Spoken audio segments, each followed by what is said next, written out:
اعوذ باللہ من الشیطان الرجیم بسم اللہ الرحمن الرحیم۔ السلام علیکم ورحمۃ اللہ وبرکاتہ۔ بھائیوں اور بہنوں، شوگر کے مریض پر یہ ایک صورت پڑھ لیں، انشاءاللہ موت تک شوگر کا نام و نشان نہیں رہے گا۔ یہ معجزہ دیکھ کر ایک ہندو ڈاکٹر بھی مسلمان ہو گیا۔ میرے بھائیوں اور بہنوں، شوگر کا مرض ایک موذی مرض ہے جس کے بارے میں اکثر لوگوں کا ذہن یہ ہے کہ یہ لا علاج مرض ہے اور اس کا علاج ممکن نہیں ہے۔ یہ مرض ختم نہیں ہوتا اور شوگر کو نارمل کرنا ممکن نہیں، لیکن یاد رکھیے کہ ایسا نہیں ہے، بلکہ شوگر ایک قابل علاج مرض ہے اور اس کا روحانی علاج میں آج آپ کو ویڈیو میں بتاؤں گا۔ یہ علاج آزمودہ علاج ہے، روحانی علاج ہے۔ ہمارے ایک بھائی کو مسجد الحرام سے یہ ہدیہ ہوا ہے، اور اس بھائی کو اس وظیفے سے کیا فائدہ ہوا اور ایک سکھ حکیم اس کی کارگزاری کی وجہ سے کیسے مسلمان ہوئے، مکمل کارگزاری آپ کو بتاؤں گا اور عمل کا طریقہ کار بھی آپ کو بتاؤں گا۔ اللہ تعالیٰ کے فضل سے آپ کی شوگر نارمل ہو جائے گی اور آپ کی جان اس مرض سے چھٹ جائے گی۔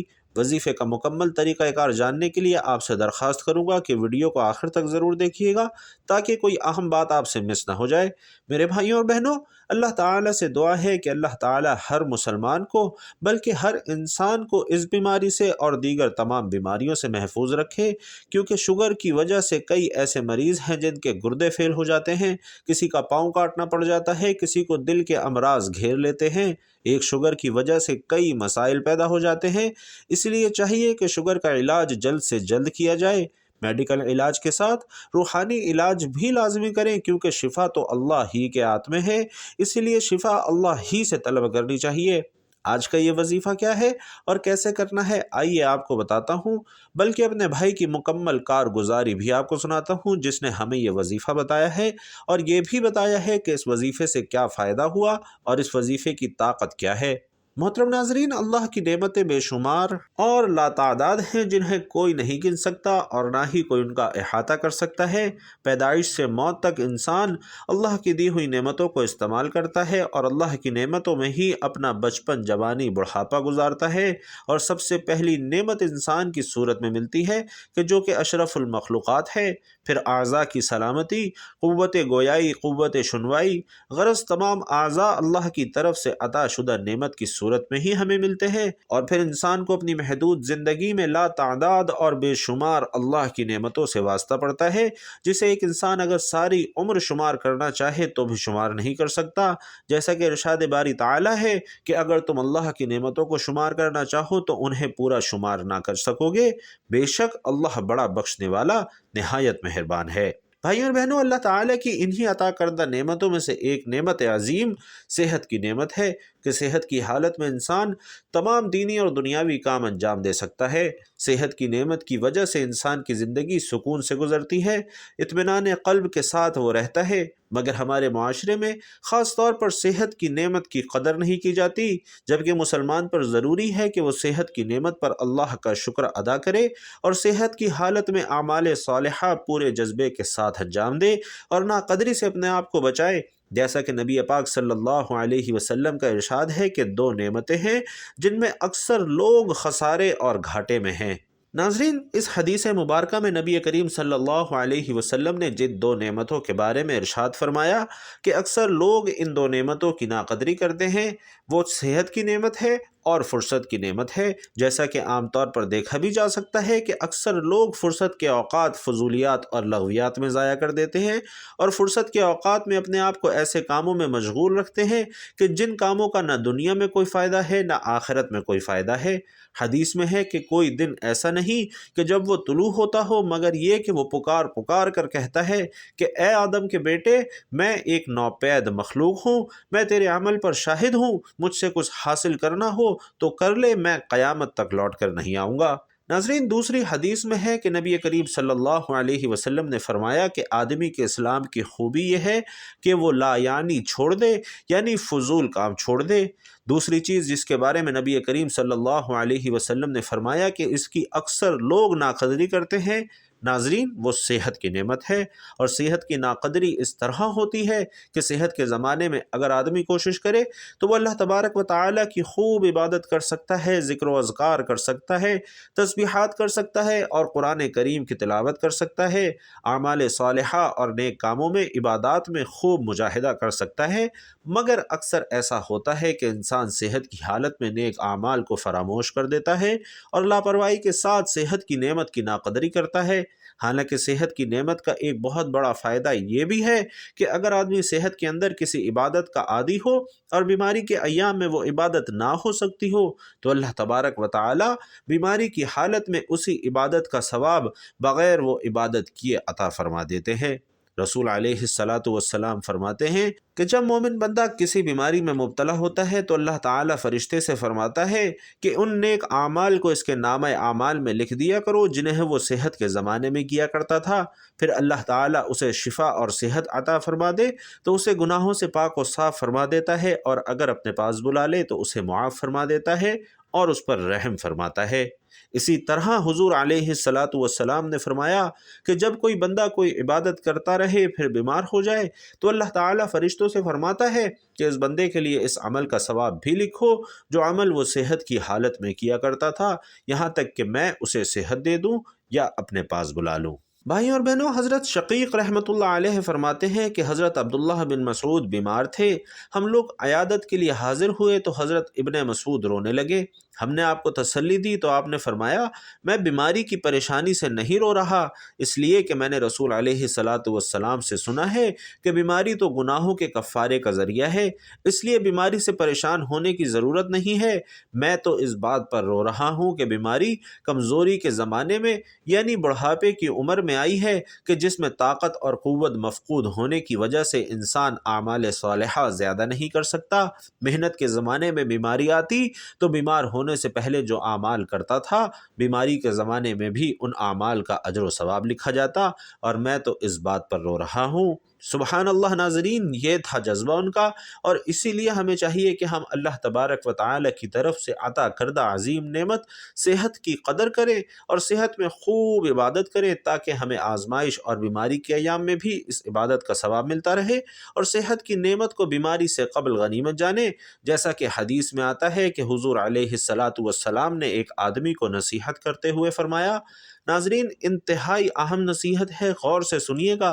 حضور علیہ الصلاۃ والسلام فرماتے ہیں کہ 5 چیزوں سے پہلے غنیمت جانو: اپنی جوانی کو اپنے بڑھاپے سے پہلے، اپنی صحت کو اپنے مرض سے پہلے، اپنے مالدار ہونے کو اپنی محتاجی سے پہلے، اپنی فراغت کو اپنی مصروفیت سے پہلے، اور اپنی زندگی کو اپنی موت سے پہلے۔ اللہ تعالی ہم سب کو صحت کی نعمت کی قدر کی توفیق عطا فرمائے، آمین۔ ناظرین، بیماری سے انسان کے گناہ معاف ہو جاتے ہیں اور اس کے ذریعے انسان کو اللہ تعالیٰ بہت بڑا اجر عطا فرماتے ہیں، بشرطے کہ وہ اس پر صبر کرے، ناشکری اور واویلا نہ کرے، اور مزید یہ کہ اس کے احسانات میں سے ایک احسان یہ بھی ہے کہ بیمار آدمی کو بیماری کی حالت میں ان اعمال جن کو وہ تندرستی کی حالت میں کیا کرتا تھا کا اجر بغیر کیے ملتا رہتا ہے۔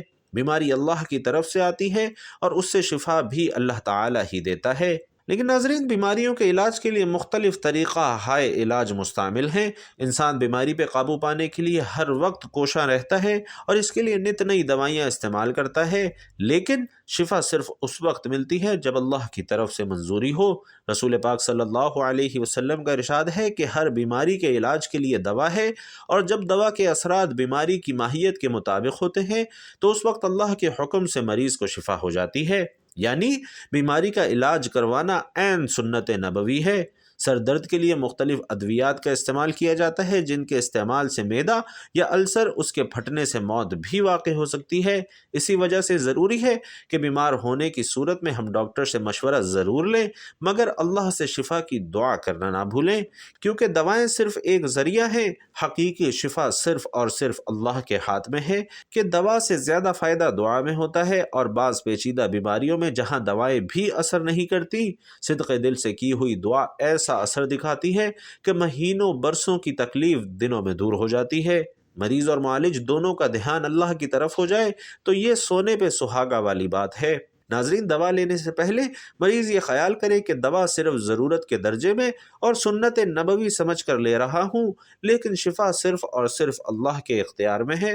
اللہ ضرور مہربانی فرمائے گا اور بیماری سے اس کی رحمت کے باعث نجات ملے گی۔ اور ناظرین، یہاں یہ بات بھی ذہن رکھیں کہ حضور صلی اللہ علیہ وسلم نے فرمایا کہ صدقہ بلا کو ٹالتا ہے، اور بیماری ایک بلا کی صورت میں ہی نازل ہوتی ہے، اور اس بلا کو ٹالنے کے لیے علاج کی صورت میں مختلف ہیلے بہانے کیے جاتے ہیں۔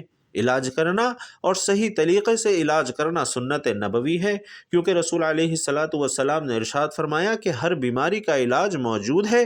علاج کے ساتھ ساتھ یہ بھی ضروری ہے کہ مکمل شفا کے لیے اللہ تعالیٰ کے حضور جھک کر عاجزی سے دعا کی جائے، اس کی رحمت طلب کی جائے اور بیماری سے نجات کی التجا کی جائے۔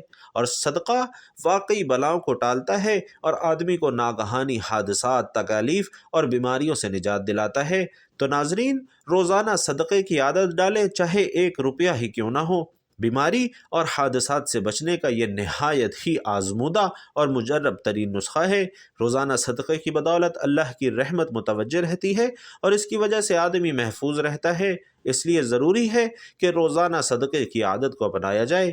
ہر بیماری کا علاج ہے اور شفا اللہ نے دینی ہے۔ صدقہ بلا کو ٹالتا ہے۔ جب دوا کارگر نہ ہو رہی ہو تو پھر صدقہ دینا شروع کر دیں، اور صدقہ دینے سے پہلے اچھی طرح وضو کریں اور 2 رکعت نماز صلاۃ الحاجات پڑھ کر عاجزی اور انکساری سے اللہ سے خوب دعا مانگیں، اور اس کے بعد گھر سے نکلیں اور پھر جو غریب اور نادار ملے اسے صدقے کے پیسے دے دیں، اور یہ عمل روزانہ کریں۔ ہر دوسرے دن صدقے کے پیسے پہلے دن سے ڈبل کرتے جائیں، یعنی پہلے دن 10 روپے، دوسرے دن 20، تیسرے دن 30، چوتھے دن 40، اس طرح 10 دن تک یہ عمل جاری رکھیں۔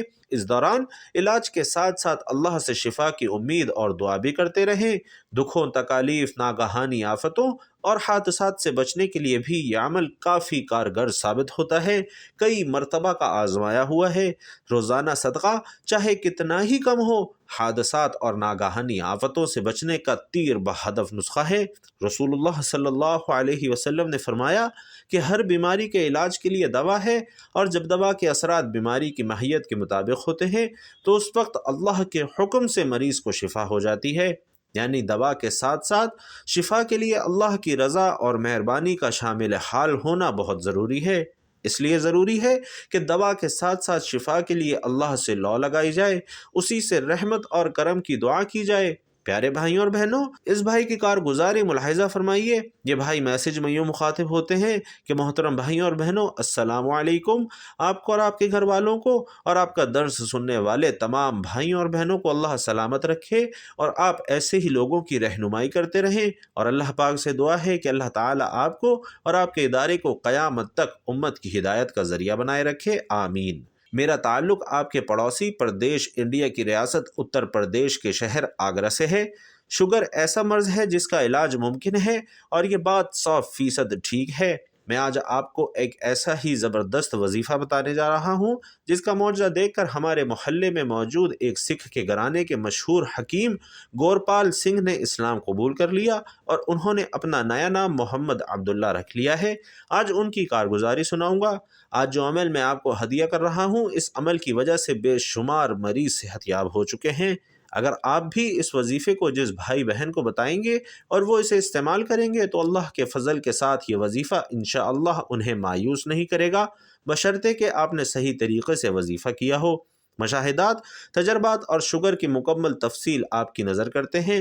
جو بھی اس وظیفے کو کرے گا وہ انشاءاللہ اس موذی مرض سے ہمیشہ کے لیے نجات حاصل کر لے گا، اور انشاءاللہ ساری زندگی اس کی شوگر نارمل رہے گی۔